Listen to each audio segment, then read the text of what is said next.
This is Gateway City Sports. It's a trap!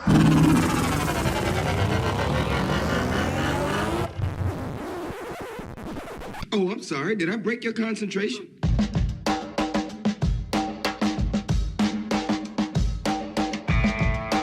This is the Team of Rivals podcast. Everything you want to hear from the big sports to the big screen.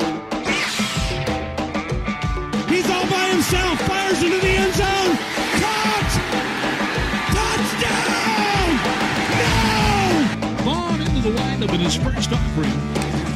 Just a bit outside. He tried the corner and missed. He doesn't like you. I don't like you either. Time winding down. Michael for three. Yes! She is gone! I can't believe what I just saw. Go crazy, folks. Go crazy. You believe in miracles? Yes!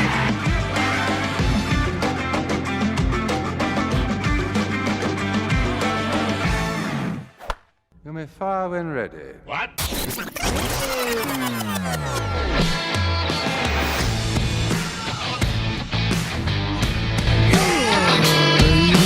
Cardinals fans, it's Thursday, October 8th, and this is the Team of Rivals podcast, proud members of the Gateway City Sports Network, where you can find great podcast and blog content. You can follow us online at teamofrivalspodcast.com. We're on Instagram and Facebook when they're running at Team of Rivals Podcast, and we're also on Twitter at Team of Rivals Pod. And for those of you watching us live, and thank God we're live tonight, hit the like and subscribe buttons and be sure to ring that bell on YouTube so that you receive notifications anytime we post new content. And also my son told me I'm supposed to also say smash that like button. You know, Ron gets the meat sweats when this podcast starts live. That's why the intro is so long, because he's sweating getting himself ready. And I know that I'm going to make him sweat even more, because all I have for an opening monologue tonight is, oh, that's it. Oh. Joining me for tonight's show, permanent occasional guest host, former state wrestling champion, Elliot Dewey, and number 48 in the 2020 edition of the Top Cards on Twitter. Looking forward to the update coming up soon. Ron Nuttall. Gentlemen. Not gentlemen. Elliot, how good you feeling tonight? I stayed up for that shit last night. Really? I mean, really? But I guess that's what happens when you bring in Jose Reyes. Jose, huh? Alex. Oh, I'm sorry. Was it Alex? If you're gonna throw out insults, all those Reyes let's try to get the names right. Ron, how you doing, buddy? I'm not doing bad at all. Intervention? No. Actually, I'm not doing bad at all. I did stay up. I did watch the entire contest, if you want to call it that. All good here. I guess felt that, a month ago we weren't even talking about this. I was looking forward to the season being over so they could get on with business for 2022 and we can, start getting into the off season. I was done. And, so they had an exciting little flourish there. And then their reward for getting in was a 1-game contest against the Dodgers and Max Scherzer. The outcome. Wasn't this your worst nightmare about 2 months ago, that they would get a wild card and then get bounced in the first round, and then their only chance since July really has been a shot at a wild card, and right. It was either going to be, at the time it might have been a little bit different mix. You either thought you were going to get San Diego, San Francisco, or LA, right? So all three. San Francisco was the surprise this year. That's funny. We thought San Diego was going to make them. Oh no, I know. We all did. Oh my god. I think everybody did. I'm pretty sure if we went back and looked at it, it would be more like, the path to the World Series definitely goes through the West, and it's those two teams, and that's what we were all saying. Yeah, I know the Pods. They're worse off. They completely flatlined to end the year, so much that they got their manager fired. And today, the time is beautiful. Is it official today? Yeah, so there you have it. Well, they fell apart. They had infighting, and then your manager gets fired. I mean, what a collapse.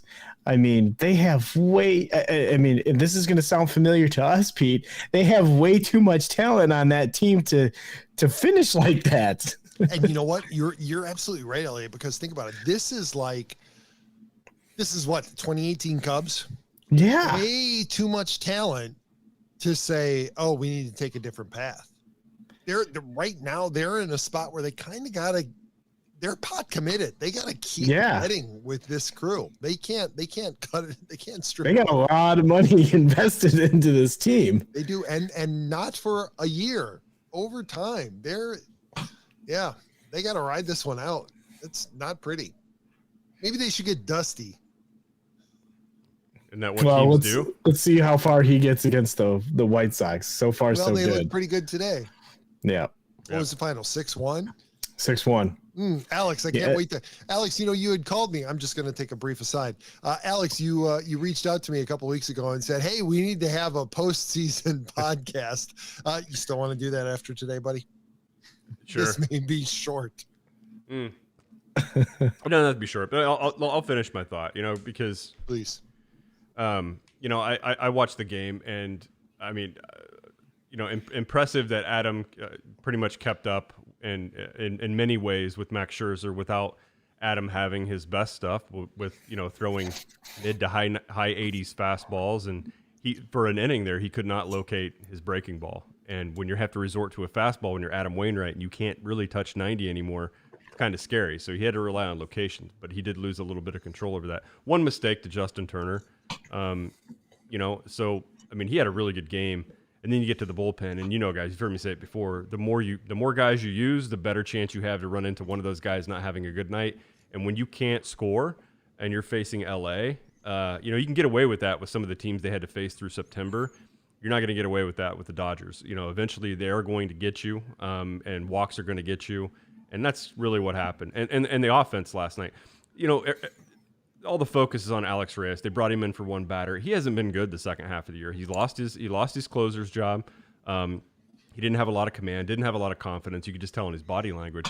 But I didn't really react to the home run, to the walk-off. I didn't know and predict it was coming. I'm not Nostradamus, but I'm not surprised by the outcome that they scored in that ninth inning.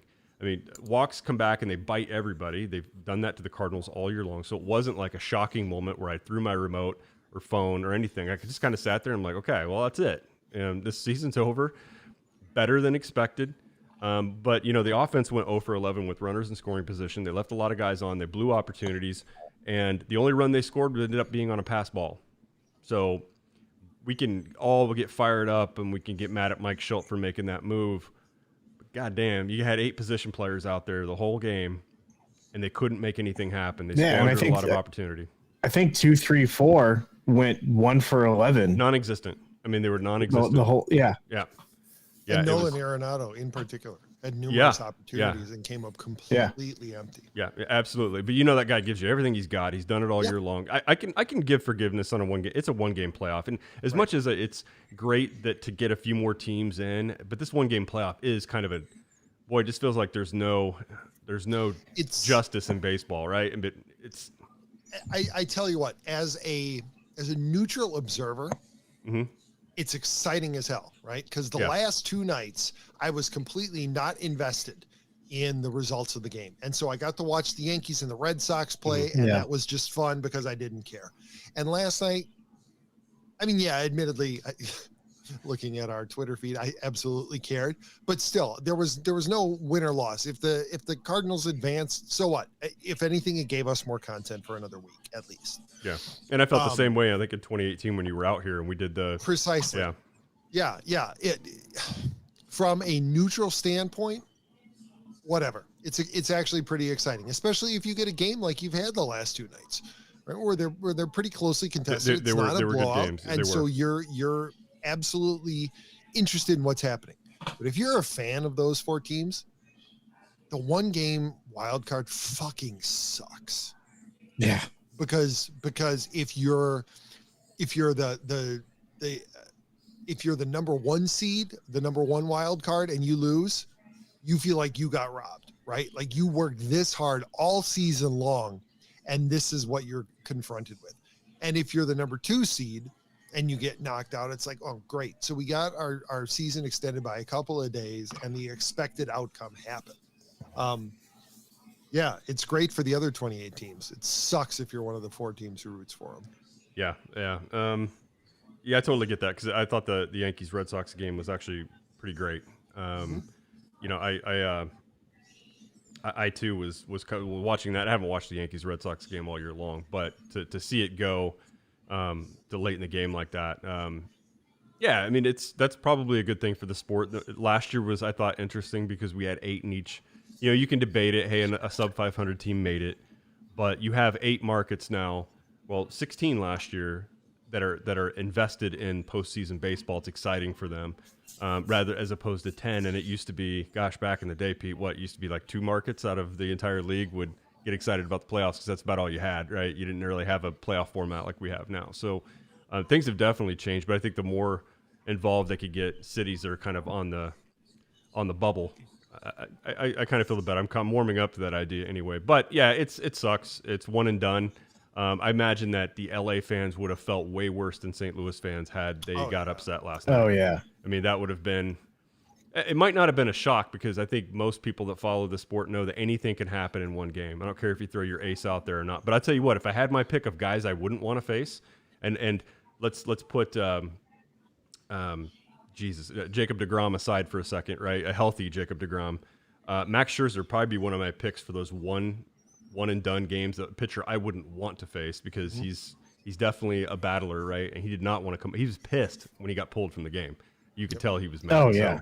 And if anything, it made Dave Roberts' job a lot easier that Clayton Kershaw got injured right there at the end of the season, because then you don't have to deal with the drama of Kershaw or Scherzer. And I mean, we all know we're picking Scherzer.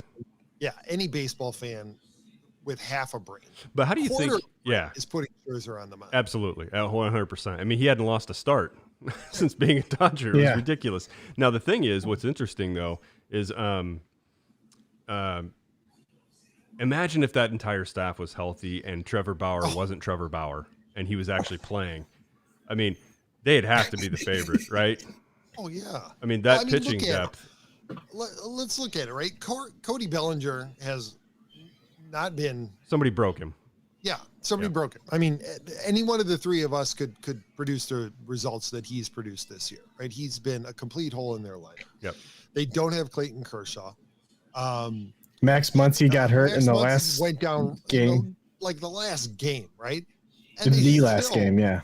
And you know, any other team that would be it, right? You can't lose 2 bats like that, and yet they still have a formidable lineup. They still have an incredible bullpen, a good enough bullpen that if Kenley Jansen goes down, they still are able to bring Blake Trinan. Yeah, out of the bullpen. I mean, that's just. I hadn't seen much of him, but he was pretty impressive. He was, and you know, I mean, we were talking about it in the chat last night. It's just not fair, like for them to be able to roll out the players that they do after suffering the injuries that they did, and they still have a line or a roster that's better than most teams' rosters. That's just that's ridiculous. Yeah, it really is. Yeah, absolutely. But I don't know how interesting but it will be an interesting series, LA and San Francisco, right? San Francisco is going to get tested. Yep. But you know, you have an LA all of a sudden looking at their pitching staff, and it's still pretty damn good. I mean, most people would take it as it's healthy right now. But they are missing 2 big. Well, I guess they've missed. Bauer's been a non-factor for about 4 months now, so that really doesn't matter to them. Yeah. And he's not walking through that door. No, and Kershaw, we know how he's been sometimes in the postseason. So I think Kershaw's done, and I don't just mean for this season. I think Kershaw's career is over. Wow. Yeah, I mean, I guess at his age, he's not terribly old, but it seems like he's been around forever. Yep. And he hasn't been particularly healthy this year, so yeah, I think he might be done. Yeah. So my thought on what I saw from the Cardinals over the last month, I think we covered that a couple weeks ago. A little surprised. I think they had won 12 in a row when we talked. They ended up winning 5 more. You know, look, that 17-game winning streak team, that was not them. right? You're never as good as your best day. You're never as bad as your worst day. So they're not as bad of a team that we saw in June, but they're definitely not as good of a team that we saw win 17 in a row. And I don't care who you're playing. That's hard to do. They're somewhere in between, which still means that some of the same issues I had with the team prior to the streak doesn't change that. They still have issues with the roster, issues with the lineup. So some of these problems they're going to have to address. So they're on the clock once the World Series stops. And the worst possible lesson that Mo could take from this is that, and you talked about it the last time we were on, right? They've been saying all year, they're going to go on a run. We're going to go on a run. The worst possible lesson they could take from this is that they were right. Yeah. See, this is the team. We knew they could do it. Yep. Yeah. Because you're going to have Goldschmidt and Arenado, who are a year older. You have problems on your pitching staff, both in the starting rotation. Absolutely. You know, who is Alex Reyes? Who's Carlos Martinez? Who is Jordan Hicks? Those are three huge holes, whether you're projecting Martinez and Reyes in the rotation or you're projecting them in the bullpen. You don't know what you have in Jordan Hicks. You know, who's Miles Michaelis going to be? What's Adam Wainwright going to look like a year older? What is MS-13 going to look like when he's a year older? I mean, there are all kinds of questions on that roster. And if you think that just because they rattled off a 17-game win streak against, for the most part, a lot of teams that had cashed it in for the year, if you take that forward and you say, oh, no, we're all set for 2022. We only need to fix things around the margins. I think Cardinals fans are going to be in for a world of hurt. Well, and things will go up in flames if they don't do anything. I think unfortunately, pitching's become the most glaring need. And that could take the focus off of fixing things that are obviously wrong with the lineup. At the end of the year, they had the Carpenter experience is over. That saga has ended. I mean, gosh, unless they brought him back on a 1-year deal, but you're going to see like a lot of pissing and moaning about that if that happens. I don't think that'll happen. I saw some pictures of some goodbye hugs. Yeah. In there. So in the locker room after there was a big deal about him. You know, he's showing up. He's one of the first players to show up on the last home game, and he kind of did a little walk around the field by himself. And you know, look, he's been there for a long time. He had some pretty good years when he was a role player, when they didn't expect him to be a core player. When they expected him to be a core player, that's when the wheels fell off, and he's never been the same since. So, look, he did a good job when he was here. I don't have any hard feelings for him, but that was a chapter that probably was 2 years overdue to close. It's closed now, so there's no more bitching about it. Dexter Fowler's officially off the books. They're not paying him anymore as of now. But now they have to pay Nolan Arenado. That's okay. After getting him as a gift. I mean, yeah, you know, you got 34 home runs. I think he's answered some critics of could he do this outside of Coors Field, and I think he had 105 RBIs this year, decent batting average, 34 home runs. He did what you needed a cleanup hitter to do.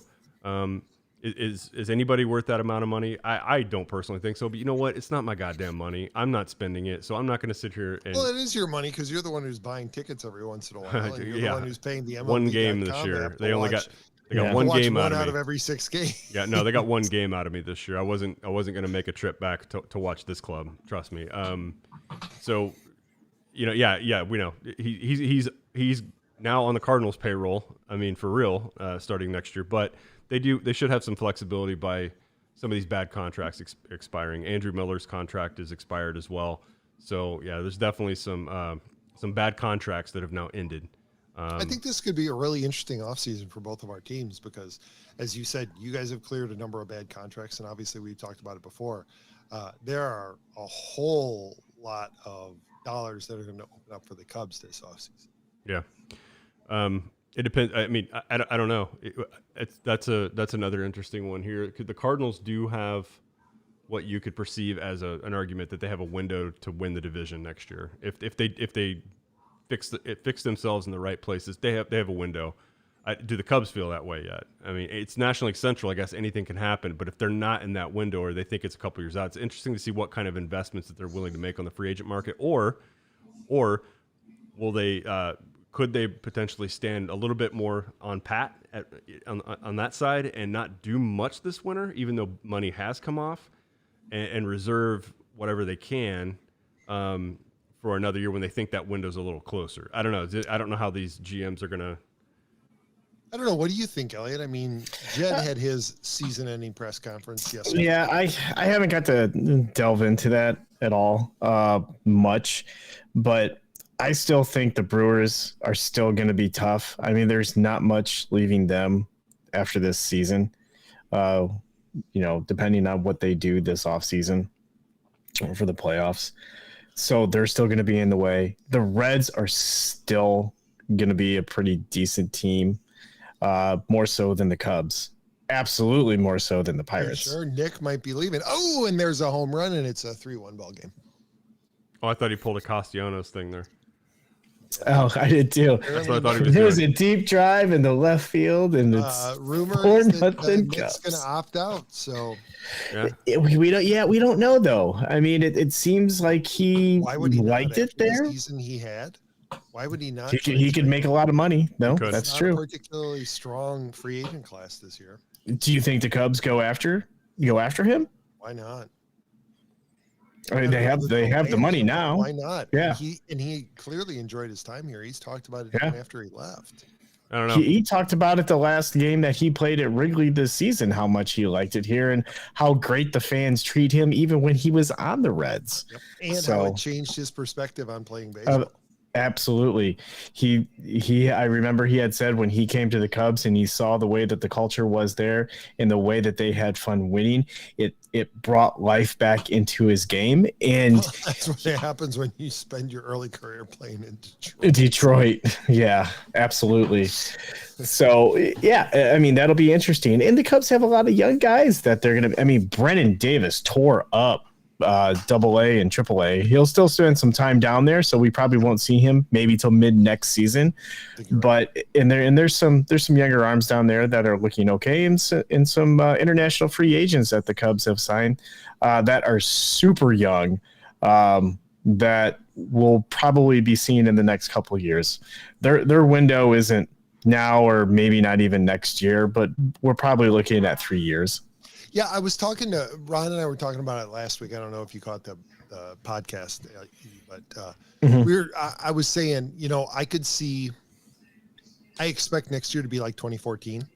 Absolutely. Right? Where in the latter half of the year, maybe we start to see some signs of what to expect. But if everything breaks right, next year could be 2015 and we get completely caught off guard.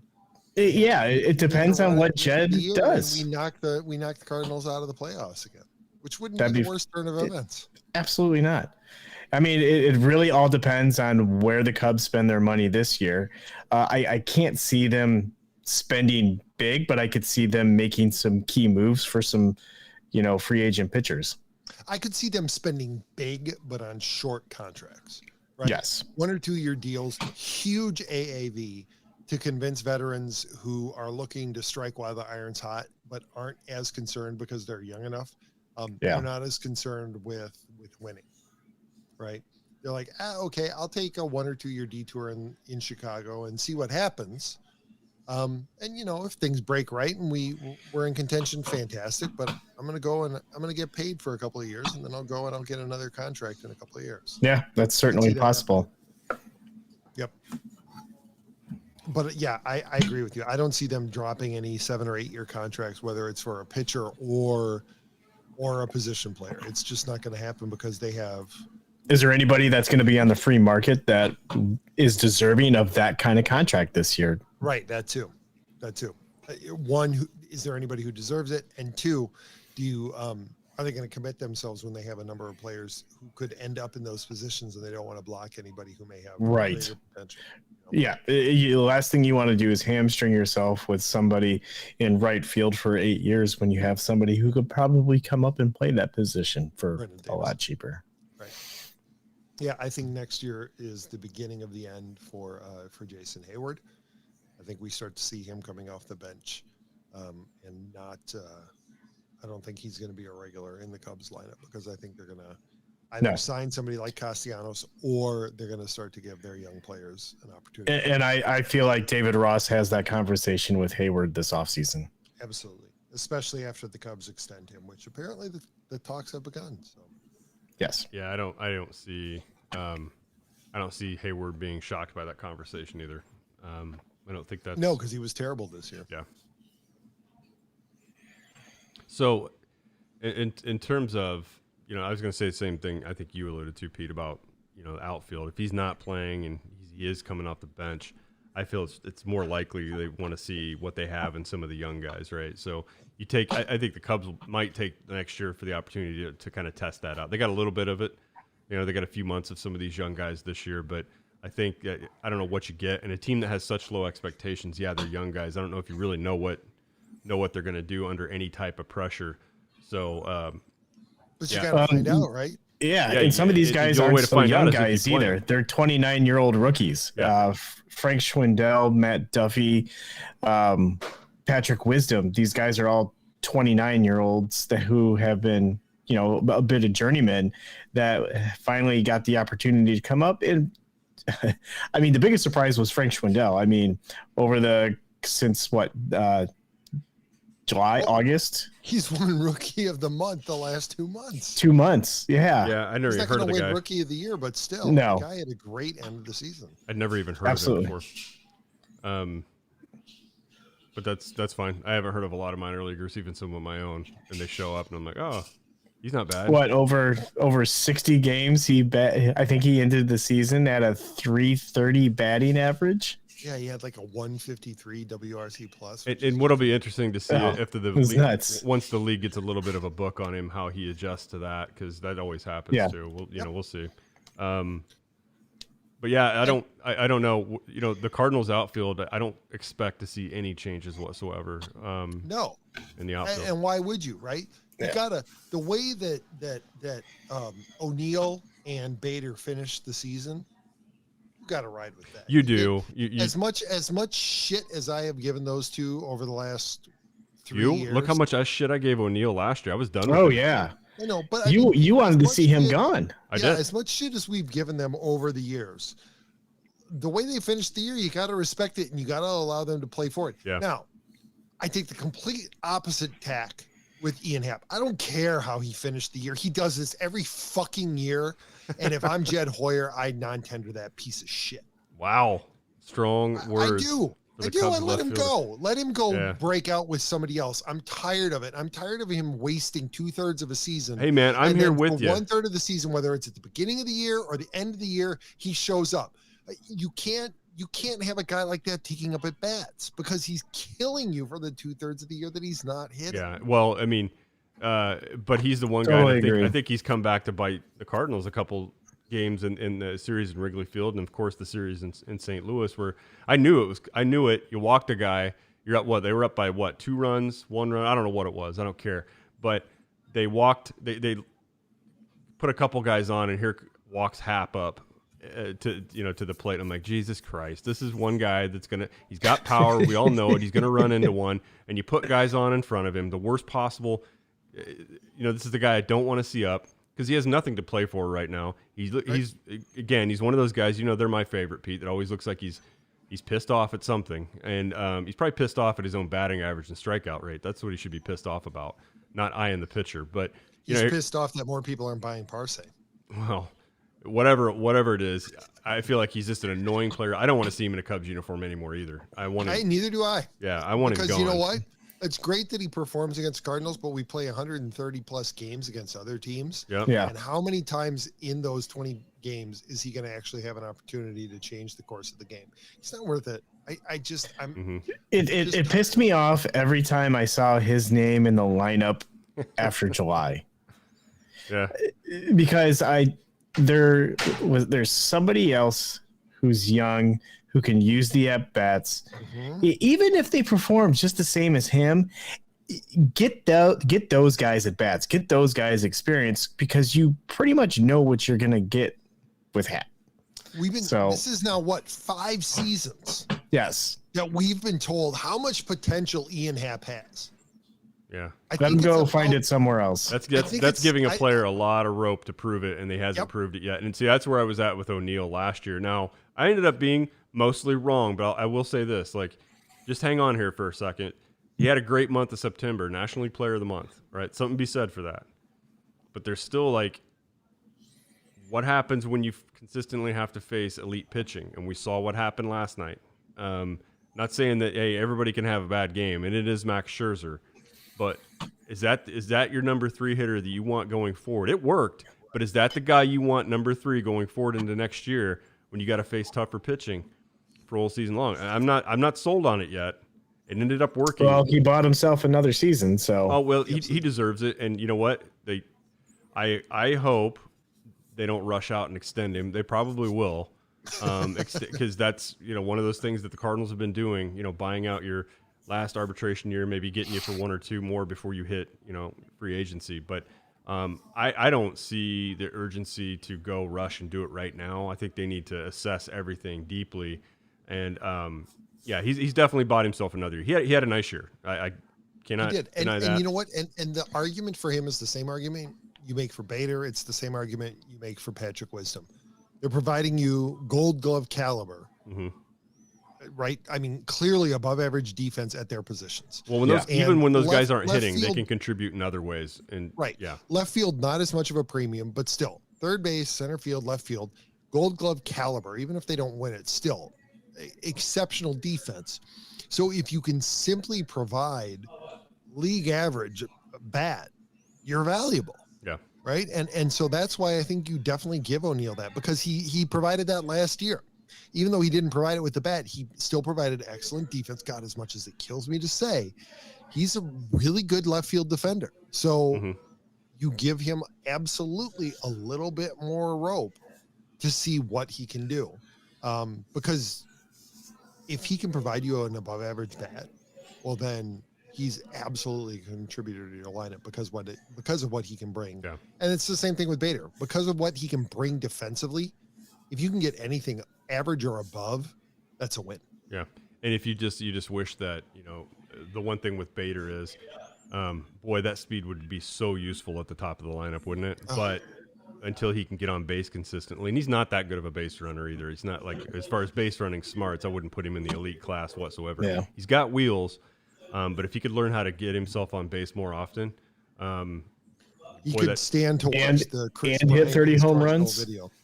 Well, I don't care if he hits 30 home runs or not. I'd rather just see him get on base at a 350 on base percentage or above. That's what I'd rather see from Bader. So, I agree. Yep. Much as it kills me. What the Cardinals need is a shortstop, and I don't know that some of the names out there excite me too much. We hear Trevor Story's name all the time because, of course, that's where Nolan Arenado came from. We know he's likely to be dealt. I don't know how excited I am about that because you've seen his home and away splits. Yeah, there's a pretty big gap between when he's playing at Coors Field and when he's not. I know that's not a guarantee. Some people had the same argument against Arenado, but I don't know. I don't know that what it could potentially cost you. Not to mention you got 1 year of control left. He's done after that, right? So, or is he a free agent? I think he's a free agent. I think you're right. I think he's a free agent. Yeah. And depending on what it's going to cost you, it's going to cost you a second round draft, or it's going to cost you your second draft. Yeah, and is Sosa, which you're going to get for your competitive balance pick. Yeah, well, yeah. So I mean, it doesn't matter anyway. Yeah, it's like you're a normal baseball team. We're like Bobby Bonilla. He's going to get $1 million from the Mets every year, and we're going to get a competitive balance pick. That's how it's going to work. Yeah, so the Cardinals do need an upgrade. They could use an upgrade at shortstop. I'm just not sure that they're going to find it at a cost that is worth just not going ahead and running with Sosa for another year at close to the major league minimum. I don't know that it's worth doing that. I think pitching is going to be the sole focus for them. I 100% agree. That having been said, I hope you guys get deep into the Trevor Story sweepstakes and you sign him for 8 years and $40 million AAV. No, I hope That's not. my hope. I hope not. I'd rather stick with Sosa for another year and then let DeYoung come off the bench because he seemed to wake up a little bit when he lost that starting job. And when they did plug him in there when Sosa got plunked up in Chicago, he had a couple good games. And of course, he had the typical Paul DeYoung, swing and miss. Boy, let me ask you that. When was the last time we saw a player fall so far so fast? Oh, there's a couple I can think of. I mean, but yeah, DeYoung has last year wasn't a great year for him either. If you look at average and everything else. 2 years ago, he looked like he was going to be a cornerstone of that lineup. And I think the Cardinals thought that. Wasn't that falling apart? Wasn't that a prediction by our friend Mr. Mullins that he'd win MVP? I think you're right. Yeah. Didn't he say he was gonna die on that hill that Paul DeYoung would win an MVP? I think he's gonna have to die on that hill because I think so too. Yeah. All alone. I think he dug his own grave on that. Yeah, no, I've never seen that in Paul DeYoung. I thought, hey, a nice role player piece here that has some pop, but I don't want to see him maybe fifth in the order, but he's not a 3 or 4 hitter, and that's what I think they cross fingers wished he would become. He's not that. He's not consistent. He looked absolutely lost this year. He strikes out way too much. His pitch selection sucks. The defense is steady. It's not spectacular, but statistically, he's pretty solid. He doesn't make a lot of mistakes. Covers a little bit more ground than what you would think just by looking at him. So, I mean, there's a plus to him, there's potential, but you need more out of that bat. You have too many guys that don't produce to what you hope they're going to. You can't afford to have a guy like that at a premium position who just is an automatic out. I mean, there's too many guys in that lineup through the course of the year. I'm talking the whole year, not September, that you're like, Jesus, I hope he doesn't come up with runners in scoring position because he's not going to produce. And he's definitely become known as one of those guys who just is not going to produce. I don't think he's an everyday player anymore. I think that those days are done. There'd have to be a major injury, and they just have no other choice in order to start him for a long period of time. I think his days are done as a starter, and that's probably the right thing to do. I think he's a bench player at this point.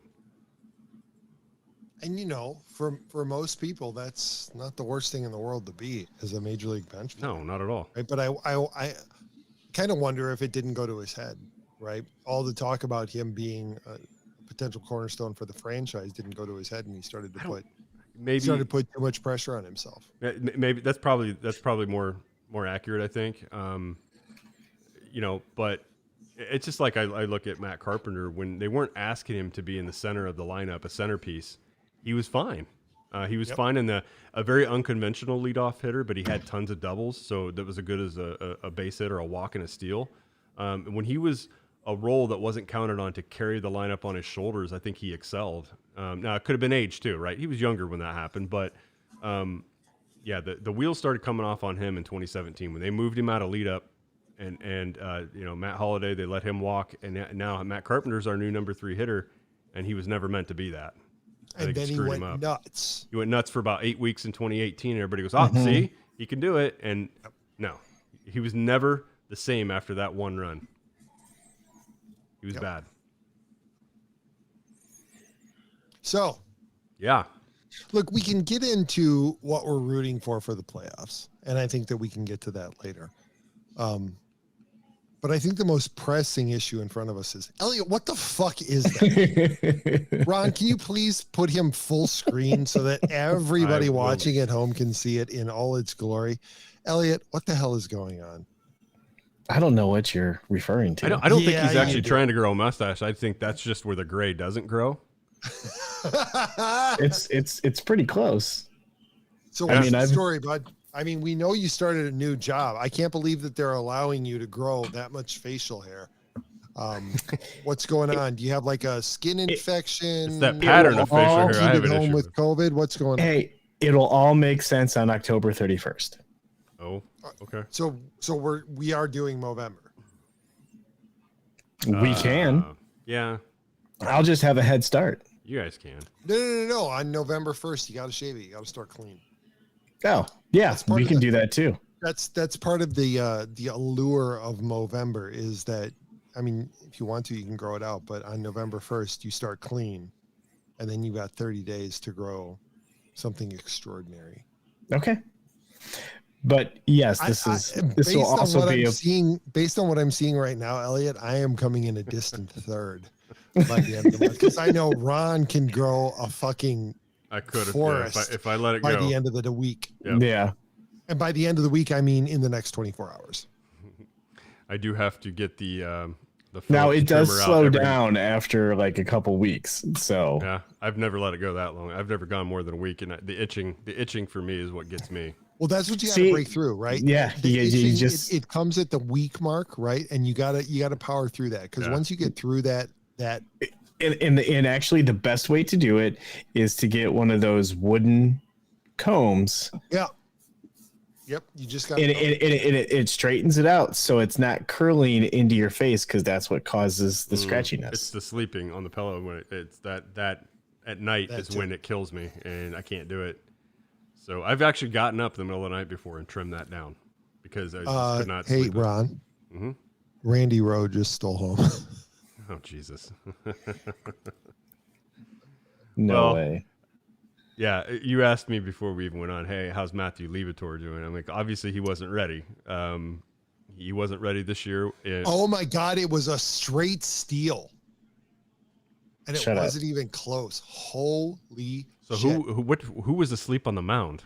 I don't know. Somebody, I don't know. It wasn't even close. Oh, my God. Like, he was halfway down the baseline before he even realized that. No, one of those position players looked down and yelled out. Oh, my God. Yeah. Holy cow. Isn't that terrible? Boston. Wow. So who would I be pulling for at this point? Honestly, guys, the team you're watching right now, the Rays would be who I'm pulling for. Look, this organization that doesn't have the resources that most others do, not even mid-market. They make the most out of what they can do, and they always have a minor league. They even when they're finishing with good records year over year, they still somehow have a minor league. Now, sometimes it's through trade, but they seem to restock that, and they're very good at it. They must their ability to evaluate talent, even in other organizations, appears at least to be above and beyond what we consider some of the good organizations are doing. So. I that would be the team I'd be pulling for, and I know that record-wise they're not the underdog, but you know what I mean. Like by pocketbook, they're the underdog, and so I'm definitely pulling for them. I am not sticking with National League. I'm not one of those guys National League, I got to pull for them if they make it. No, I don't really like any of the teams that are left in there. The Braves are probably the least offensive that are left. Okay, well, Ron, we're on the same page because I am rooting for a Braves-Rays World Series. I want to see it. Oh my God, the MLB executives and everybody would hate that. Of course they would, but I don't care about that. Nationally, it would be, and I get it, right? And no, trust me, nobody wanted to see a Cardinals Dodgers. The only reason people were pulling for the Cardinals last night that were neutral is because they're just sick of seeing the Dodgers in the postseason every year. Yeah, But there's two sides to that. They also don't want to see a Midwest team in the playoffs, right? So right. I can intellectualize and I can verbalize exactly the way I'm looking at it. I don't want to see any of this year's former Cubs advance. I don't feel a particular connection to God, what's his name with the Braves right now. So Jock Peterson. Thank you, Jock Peterson. I don't feel a particular connection a few to him. months that doesn't count. Yeah, right, exactly. So if he makes it to the World Series, no big deal. Look, I love Chris Bryant, but I want our trades to be justified. So I don't want him to make it to the World Series. Clearly, I don't want the Brewers to make it to the World Series because fuck those guys, and super fuck those guys when it comes to the Dodgers. Yeah, right. So that only leaves one team, and it's the Braves. And I've got family who's in Atlanta, so of course. Yeah, that's who I want to make it to the World Series. And where I'm at, it's the local team, I guess. Right, so, exactly. Yeah. You can't watch them on TV, no, but I can. Still, it's the local team. And then the same. I want to see the Rays do it because I want to see them completely upset the apple cart when it comes to Major League Baseball's current financial structure. Who are you rooting for? Who all felt like watching the Yankees Red Sox is a lose-lose, no matter who came out of that, because we're tired of both of them. So here's the funny thing about it. So I had the boy last night, right? And so we get back and I turn on the Cardinals game just to see where the score is. And, we're bouncing back and forth between his end of night ritual, which is watching YouTube videos, and then the baseball game. And he's like, Dad, can we watch the Yankees? And I was like, no, we can't watch the Yankees. They've already been knocked out because he wants to watch Rizzo. I'm like, nope, sorry, buddy. They lost last night. They had one chance. What a dickhead dad right there. Oh, no, Elliot. Sorry, you should have been here last night. Elliot, who are you pulling for? I kind of go series by series. So, because right now I don't give a shit. I want to see the White Sox win. their series. They're a young team. Yeah, I know. During the regular season, I had this conversation today. During the regular season, of course, fuck those guys. Hey, you know what? It's a combined Cubs and Cardinals not wanting them to do well, right? Dylan Cease, Eloy Jimenez, Tony La Russa. Well, Tony La Russa, Lance Lynn, Greg Kimbrell, Lance Lynn, Luis Robert, and then I'm blanking on his name, but the guy that we fixed and then traded before. Oh, yes. Right? Our eighth inning guy. Yeah, so there are 7 names right there for the 3 of us to not be rooting for the White Sox. Yeah, well, here's okay. So I'm gonna do a reverse. Who would I be most pissed off if they ended up winning? And I can it's the Dodgers. No, that's not. No, it's the Brewers. No. Okay, well, you're both guys. It's the Brewers. Listen. I love the anger tonight. I'd be most upset if the Astros ended up winning because I do not want those bastards to be vindicated. I don't want a vindication that they were able to win anyway. I always want it hung on them. The only reason you won is because you were banging on trash cans. Yeah, that is why I'm rooting for the Sox now, because I don't want them to win. Ron, you know they're not going to win though, because Dusty's going to burn out the arms before they even get out of this round. That might be the one. So it's done. Yeah, that's the one safety net right there that they got Dusty as a manager. Now, I don't want to see the Dodgers in the World Series either, guys. I'm kind of with you on that one. The other thing, I don't want the White Sox to win. I don't want them to even go to the World Series because, Tony, you were a champion. Your last championship was with St. Louis. It's a goddamn hat you should have worn into the Hall of Fame, and I don't want him winning with the White Sox. I mean, the Nightmare World Series, though, right, is Dodgers-Astros again. Yes. Unless because we don't feel good about either team. No, we don't. But if we had to pick the lesser of the two evils, I'm going Dodgers to kick the shit out of them and sweep them. Yes. To right the wrong of 2017. Although I have to say, I was in Los Angeles when Yu Darvish was on the mound and the Dodgers lost. That was kind of fun. Yeah. So I will probably tune in here or there, but I'm probably not going to camp out in front of the TV for an entire postseason game. Maybe get deep into the World Series if it's interesting. I might do it, but I'll follow along as I'm able, which is probably going to be box scores. I think this is what the 3 of us can agree on. All hail the official beginning of the Justin Fields era. Absolutely. Okay. And why was it so hard for him to say it? I'll tell you why. Matt Nagy has a huge ego, and he did not want to. I mean, it's why he was so reluctant to relinquish play calling. Well, and he's hanging on to, hey, I'm the head coach. That choice is mine. Damn it. Yeah, I'm the head coach. It's like you win as a team, you lose as a team. The man. quarterback is my call, and what the plays are called is my call. And he's got a huge ego. And it's part of the reason why he's a head coach. Yeah. Right? You don't get to be a head coach if you don't have a huge ego. I just don't know what his huge ego is built on, because what has he done? Yeah, precisely.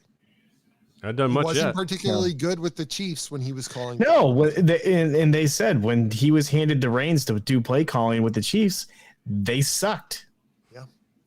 What, Alex Smith wasn't the answer? Well, it wasn't Alex Smith. Wasn't it? I thought it was. Oh, well, that goes back. No, I thought Alex Smith was his quarterback. Okay. He was. But when Nagy was giving play calling duties in the playoffs, they got eliminated because he's not a play caller. He's a play collector. He comes up with really cool plays, but he doesn't know how to sequence them and to build them off of each other. That's why you hand Mad Mike. Whatever happened to Mad Mike? That's the guy they need to bring back. I tell you what, though, Kyle Schwarber should just play in the playoffs, and that's it. Pretty much. That's true. Pretty much. Yeah, he had a good game. Hey, real quick, so I want to just mention this while we're on the subject of football.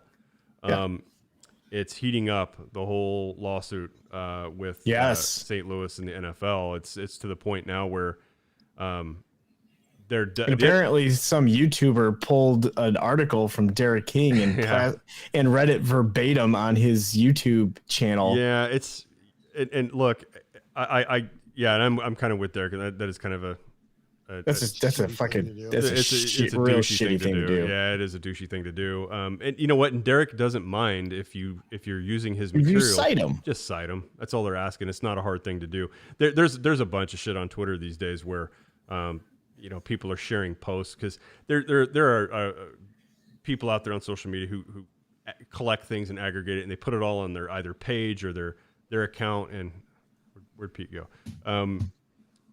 He just left. Oh, he's back. He's right there. Okay. They kind of collect and aggregate things, and then they kind of, I guess, spin it off as their own material. Right. I mean, some don't try to, but it appears that way if you don't know any better. And if you're a creator like that, it is kind of irritating. I'm not a writer. It's one thing to be an aggregator, but it's another thing to read somebody else's work verbatim and pass it off as your own. Yeah. That's cheap. Yeah, he was hot about that for about 5 minutes, and then he was off of it again. He's more focused on the story. But anyway, the story, things are definitely heating up there. We talked to Dan Lust, who's a sports attorney. He's been on all kinds of things like ESPN, CBS, Fox, and everything. So we had him on Gateway City just a couple weeks ago. It's actually a pretty good little 20-minute interview. It was short, but he's been all over the story, and he has a podcast. It was damn it! I knew I was going to forget the name of this, but if you go to Sports Less Law on Twitter, you'll find it. It's they've been covering this story a lot, and I don't know, it's inching closer and closer to trial by January, and I know nationally, the national media is starting to pick up on it a little bit, but you won't be reading anything on ESPN anytime soon. They're too in bed with the NFL. CB. I mean, almost every channel. Yeah, almost all of them. You're going to see smaller local media markets that'll cover because it. they're owned by Disney, who owns ESPN, CBS with theirs, Fox with theirs. So it's going to be. And really, all that matters is ESPN. Yeah, they're all going to avoid it. ESPN doesn't cover it. Nobody else. Yeah, they're all going to avoid it until they can't, and then they're going to have to say something or cover it. But. I don't know what.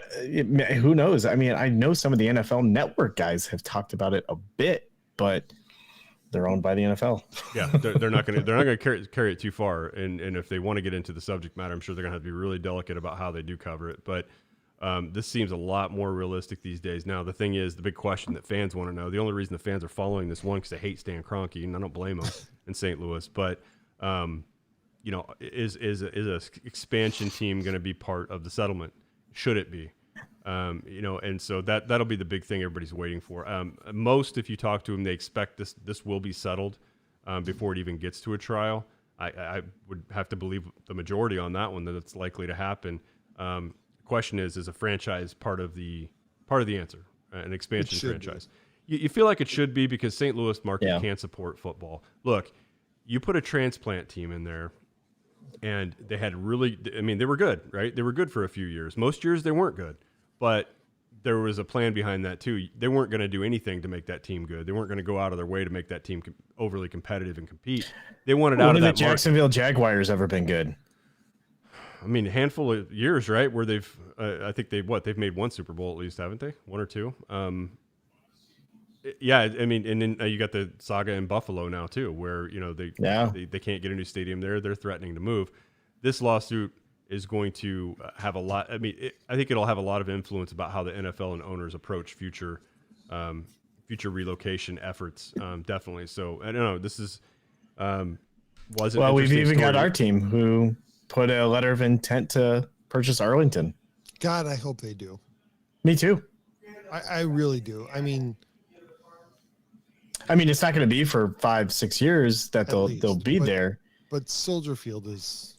Oh, it's the smallest NFL stadium in one of the largest NFL markets in the country. Right.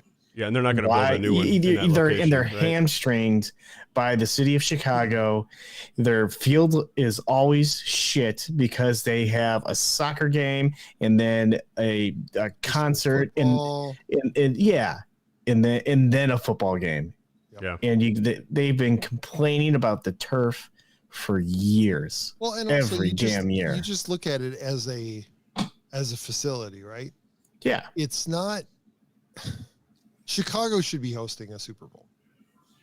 Absolutely should be, and they simply cannot. I get that the weather is an obstacle at that time of year, right? So you build a dome in Arlington. Build a dome, and I get that Arlington Heights is not in Chicago, but it's close enough that you bring all those stars in, they're going to completely take advantage of the city of Chicago. There's no reason that they shouldn't move out to Arlington. Well, the Charlotte Motor Speedway is not in Charlotte either, so I don't think it really matters Right. as long as it's close enough. You're not going to change the name of the team. The Atlanta Braves aren't in Atlanta; they're in a suburb of Atlanta. Yep. Right.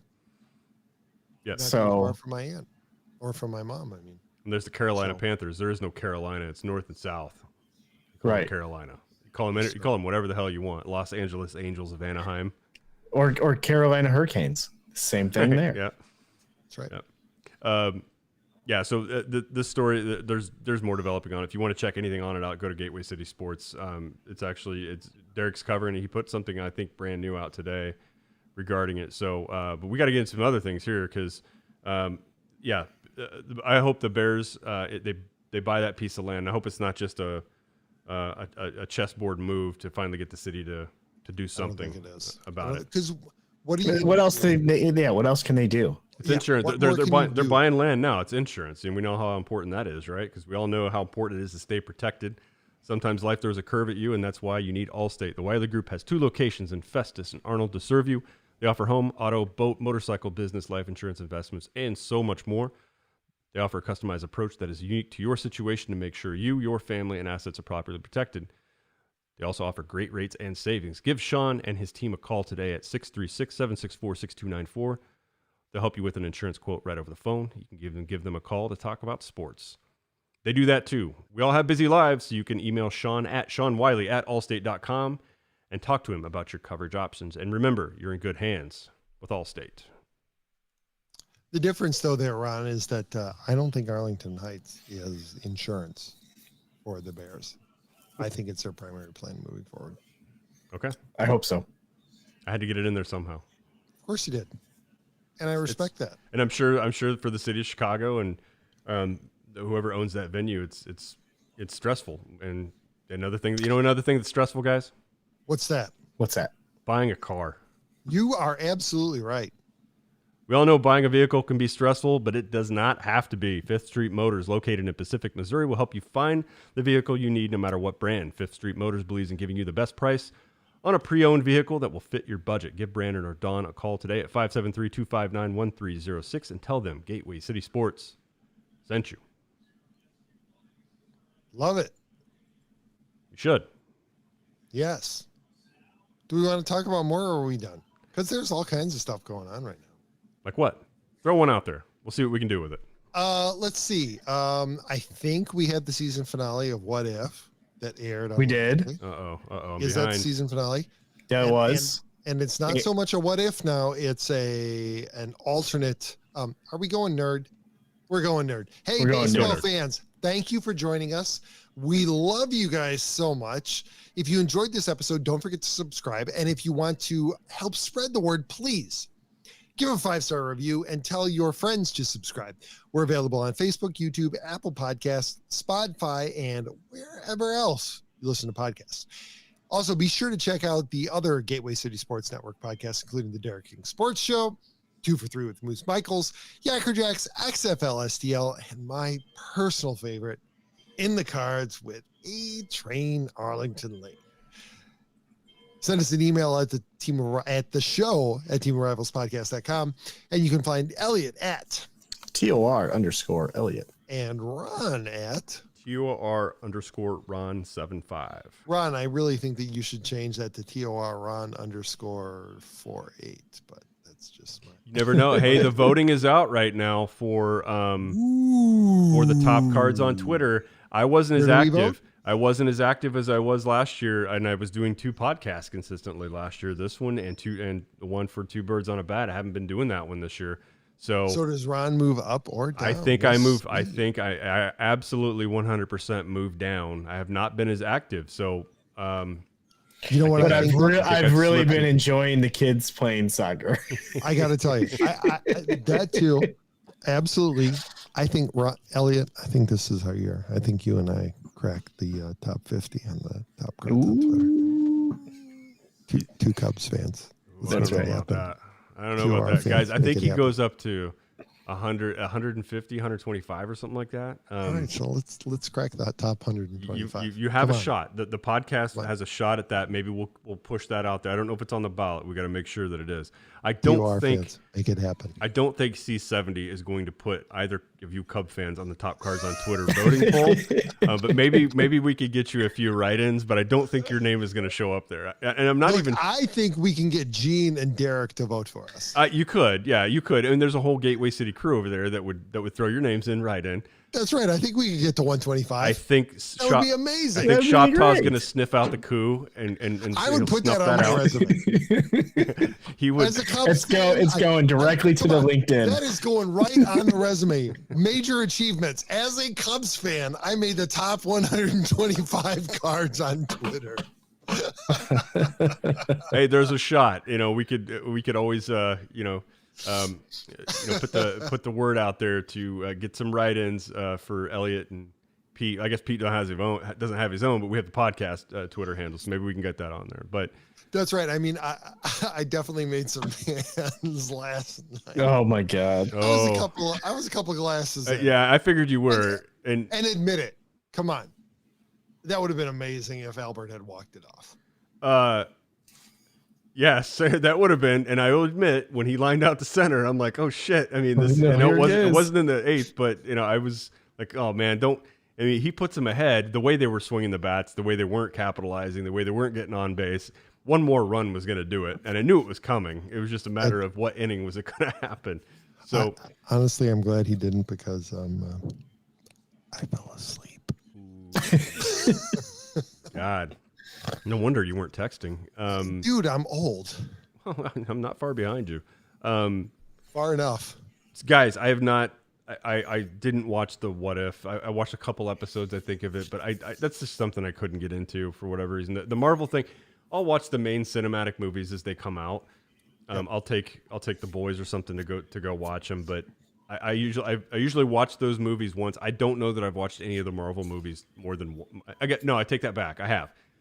My favorite out of the whole franchise is definitely the Guardians of the Galaxy. Those are great. Oh, 100%. Those are my favorite by far. I think I've only watched the other ones probably one time, and some of them I haven't watched at all. I just haven't had an interest in watching Ant-Man or anything like that. Ant-Man's actually pretty good. And watch that. Yeah, my son's told me the same thing. Braden's told me the same thing. So yeah, you got to watch that one. I tell you what, Thor Ragnarok is right up there with Guardians of the Galaxy. Awesome. Well, I went to rent that one and ended up buying all three. I don't know how I did it. I was probably drinking too, but I had the whole. I'm sorry. And and I think Disney Plus might have come out like a week later, and you could have got all that shit. Yeah, you've got them all. But no, I have not kept up with the What If. But what I did watch was the Star Wars Visions, which, you know what, that was interesting that they tried that. Not my cup of tea, man. I have not been into anime. A couple of those episodes were pretty cool. The boy and I, we've watched through The Elder. Mm-hmm. So I think we've got 3 or 4 more to go. The very first one, which Ron, we talked about the last time. Yeah. I forget the name of it, but the one that was clearly a complete ripoff of an Akira Kurosawa film. Loved that. Yeah, that was good. And I loved The Elder. The Elder felt the most like a Star Wars story. Right. Like they had taken a Star Wars story and done their best to adapt it to something else. Been underwhelmed with the rest of them. I don't know what the rest of Visions holds, but episode 1 was called The Duel. Yeah, The Duel. Thank you. Yeah, that one I really enjoyed that. It was a little. I was a little taken aback initially by the lightsaber umbrella, but or was it a lightsaber parasol? But still, right. But overall, the story and the action and everything, I enjoyed that one. The rest of them, I was a little taken back by the Wicker R2, the Wicker astromech droid. Yeah. I was a little like, well, what's this all about? But I get what it is. The episode I want to erase from memory is Tatooine Rhapsody. Yes, I just couldn't. Course. Like, why are you using Tim Morrison's voice in something like this? I'm like, oh, they got Tim Morrison's voice. But as that episode continued, I'm like, this is. I don't know if I can make it. My 10-year-old looked at me. He's like, "This is terrible." I'm like, "I know." It kind of made you want to watch. Kind of made you want to watch Sunny Day in the Void, didn't it? Oh, that might be a better option. I know it's a lot longer commitment, but I don't think I could take watching that again. I know. Yeah, I don't see myself watching that. So Visions is coming on. You got to finish it. I won't spoil the rest of it for you. There's some interesting takes on that. And I could see them. I could see a series, maybe a short animated series, spinning off of one of those stories that's somewhat interesting. Sure. I don't know that any of that stuff will ever become official canon. I think they were letting people play in the not. sandbox. It's kind of like the Lego Star Wars stuff, you know. Exactly. Yep. Speaking of which, did any of you guys watch, what is it, Tales of Terror? The Halloween one? No, I've not watched it. No, not yet. And I think this is the first Star Wars they've ever done that's been like Halloween kind of related, right? I don't recall it. Right. I don't recall them ever doing that before. Yeah, no, they haven't. And I think I've seen. I think they did the Christmas one, and they just did that recent one this summer that they released too. Yeah, I'll admit those are the kids. The kids love those. I mean, I might catch it if they have it on, but I'm not gonna spend my evening watching Legos. But they did release a making of season 2, just like without any kind of like heads up for it on the Gallery series. Did they really? A few weeks ago. Are you talking about the one with Luke? Yeah, the one about Luke. No, about keeping that one under wraps. That's right. I hadn't watched it the last time that had come out, and you guys were pissed at me. That's right. I thought you were saving. Yeah, I thought Elliot, they came out with a new one. I'm like, well, shit, I got to check that out. No, I think we all knew the Luke one was coming a month or so before they released it, or a month and a half, 2 months maybe. Yeah. Saw a couple like stills from it. It was pretty good. I don't know if you've even seen it yet, Pete. The Gallery? Yeah, no, I watched it. I mean, it's interesting. There wasn't anything in there though that was like mind blowing. Yeah, it was cool to see that kind of behind the scenes thing and how they hit it, and when they kind of showed everybody else, what was going on. Nothing will beat that volume, awesome. The volume episode though. That was those are season 1. That's awesome. Yeah, I had no idea they filmed that. You've seen that other movies are starting to use the volume for their productions as well. I think they've definitely used it for the Kenobi series. Yes. Yes. And that one I think is done filming at this point. Yes. Yeah, I think the timeline goes Book of Boba Fett, then Kenobi, and then maybe season 3. Now, no. I think what's his name? Andor. Andor. I think that comes. Then maybe season 3, and then I think Ahsoka. Yeah. I think that's the timeline. Gosh, I don't know which one I'm anticipating more. The Kenobi series is great. It's a beloved character. Yep. And rarely do you see somebody be able to reprise a younger version of somebody that you fall in love with as equally as we all did Alec Guinness. And to see him come back, getting a little bit closer to the age we saw old Ben in episode 4, that's going to be pretty neat. I hear, I don't think anything like this is confirmed, but the rumor is that Hayden Christensen plays parts in this. I think that's confirmed. Flashback. Yeah, flashbacks. I think it's confirmed that he's playing Vader. See, that's the one I'm not so sure. Okay, great. And maybe I'll be surprised by it, but that's something I feel like I probably just don't need. Or what would be better are flashbacks when it's General Kenobi and General Skywalker, where we get some Clone Wars flashbacks. Yeah. Which would be great too. And I'd be fine with that either way. I don't necessarily need a Hayden Christensen Darth Vader. If it's going to be behind armor or floating in back to fluid, I don't know if I need that so much. That little scene on Rogue One was kind of cool, but again, I don't really think I needed that. We needed the end scene is the only one we need. If that's the only scene Vader showed up in, I'd have been happy as hell. I didn't really need the others. But whatever, I will not complain. I love that movie. I don't know. I'm as equally excited for the Ahsoka series, and it's not just because of that character. It's because we know there's a thread in Rebels that's was left loose, and that was what happened to Ezra, what happened to Thrawn, and I think we're going to find out I think so too. In that show. That'll be pretty neat. And you probably heard that the actor who played Aladdin in the live action piece of shit that they called Aladdin is openly lobbying to get cast as Ezra Bridger. Yeah, I hope that becomes a thing. I would love for if that. Hey man, shoot your shot. That's right. Look what the guy who played Shang-Chi. Well, Rosario Dawson, same thing, right? Yeah. Yeah, she lobbied for that, and I don't know if did you guys watch Shang-Chi? I have not yet. Oh, so good. I had no expectations for it, and I came out like, I mean, the end was the end, but that movie was great. It was unlike any other Marvel film you've ever seen, Rob. It was a straight up martial arts epic for the first 3/4 of the movie, and it was great. And then it turned into a Marvel movie for the last half hour, and it was 25 minutes, half hour, yeah. But the first hour and a half, hour and 45 minutes, it was great. It was loads of fun. Yeah, because I definitely want to see it. It never felt like a Marvel movie. Yeah, it's absolutely want to see. It's just I haven't had the real good opportunity to get out. Just wait for it to come out on Disney Plus. Well, I took him to the local theater here. I think it comes out this month. Yeah, exactly. On Disney Plus. So it'd probably be one of those you got to pay $29 for, but I'll do it. The one that I had taken my son to see last weekend was the new Venom movie because he had seen the other one. How was it? I've heard good things. I've heard better things about it than about the original. There's some strong language in it. I got a little bit annoyed with the Venom character. It's PG-13. Yeah, I know, but I got a little bit annoyed with his voice the whole time. It was, the theater, the Venom voice is very loud.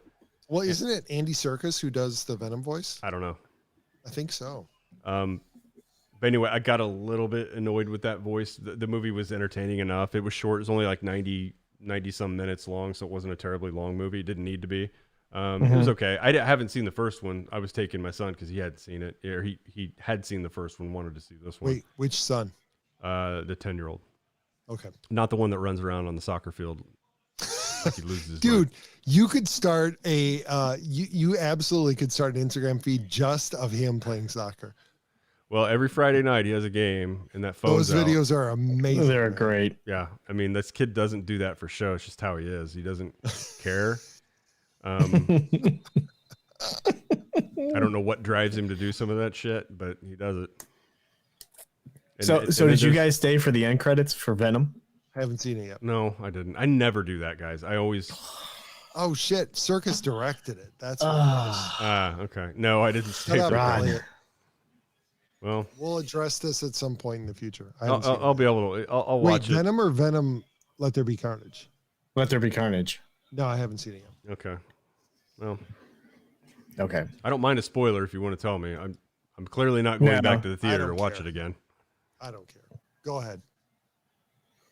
All right, audience. If you don't want the spoilers for Venom, Let There Be Carnage, fuck off. This is your chance. Okay, so at the end of the movie, he's laying in bed and he's having a conversation with Venom, and he's talking about Venom's telling him, well, he's like, I'm from outer space. There's all these things that I can do that I haven't even showed you yet.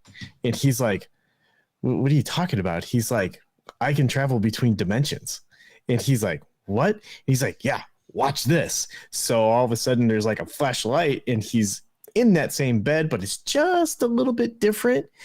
And then all of a sudden on the TV, there's J. Jonah Jameson talking about Spider-Man.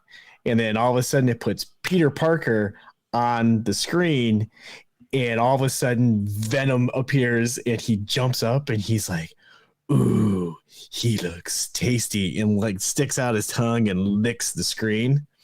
And then some dude walks out of the bathroom. He's like, hello. And then it ends. So Venom goes over to that dimension, the MCU dimension. Well, that's been speculated for a while, hasn't it? Right. We're going to bring not only Venom, but also the X-Men into the MCU. Yes. So especially now that they've, I think, right? They've put a bow on the X-Men. I think New Mutants was the last one of the old X-Men. Correct. Continuity. Yes. And in some way, in one of these shows or one of these movies, there's going to be either like a small role or a post-credit scene, either in like Doctor Strange 2 that happens this spring, or Spider-Man No Way Home. It's going to be one of these two. So they'll bring it all together. Right. Well, it would make sense then that it's Spider-Man. Right. Yeah, and then I was just reading something today where Disney Plus is gonna bring a spinoff show with Catherine Hahn as Agatha Harkness, where in the comics she was actually the nanny for Reed Richards' son. So they're going to try and redo I am lost Fantastic in the Four sauce for here, what? Is guys. this the third or the fourth time? I don't know if they're going to redo them. I've heard that they're just going to kind of introduce them already together and not do the backstory. Okay, but I mean, still, they're going to recast it again because you can't have Chris Evans be the Torch, the Human Torch. Right? Yeah. I wouldn't object though if they brought back what's her name? Jessica Alba. Jessica Alba.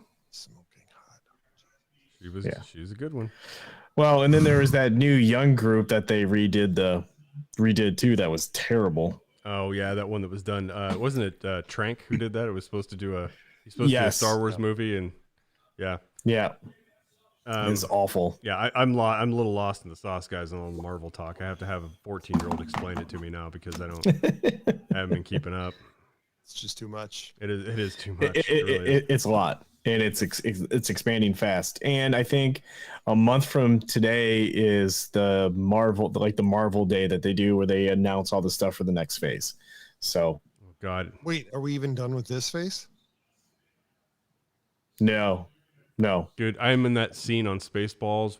When is now? Now It's now. Are we in this When? phase or not? Now. Yeah. Yep. Yeah. Yep. Just promise me that we're not going to have to see another Captain Marvel. She's awful. It's going to be the Marvels. So it's going to be Miss Marvel and Captain Marvel, and I think one other. I don't want to watch her. Brie Larson. Yeah, she's just unwatchable.